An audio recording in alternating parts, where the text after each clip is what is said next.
आपण आणला direct Jio fibre. आपण हे कसं आणलं तर ब्लॉग सुरुवातीपासून बघा. तर नमस्कार मित्रांनो, आपल्याला जायचं होतं जिओ फायबर आणायला. आपण मारुती रायाचं दर्शन घेतलं आणि तिथंच विठ्ठल आणि ते भेट. मग काय त्यांना पण घेतलं गरीबाच्या ब्लॉक मध्ये. थोडं बाहेर आलो ना आपल्याला जर्किंग वाले भेटले, पण म्हणलं जाऊ द्या आपल्याकडे आहे जर्किंग. थोडी गावात चक्कर मारून आपण डायरेक्ट जिओ फायबर कडे. जिओ फायबर हे दुसरं कोणाचं नव्हतं तर आपल्या भावाचंच होतं. नट वगैरे काढून घेतले आणि आपण वरचा सेटअप काढायला गेलो. भाऊ म्हणत होता याला पाणी लागलं, मग काय याला आपण डायरेक्ट काढून घेतलं. मग काय सगळा सेटअप घेऊन आपण डायरेक्ट घराकडे आलो. जेवण करून आपल्याला डायरेक्ट शेताकडे जायचं होतं. मग काय आपली राणी गाडी आपण डायरेक्ट शेताच्या दिशेने निघालो. शेतात आलो आणि समजलं आपली गावडी पण बिमार आहे. डॉक्टरला कॉल केला आणि डॉक्टर म्हणे अर्ध्या तासात येतो. मग बैलांना पाणी पाजून आपण डायरेक्ट कार टाकून दिलं.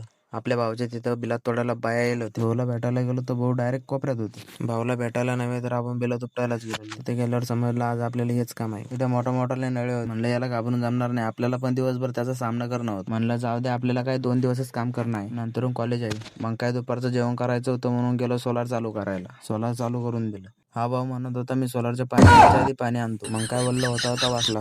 दुपारचं जेवण झालं आणि डॉक्टर साहेब आले.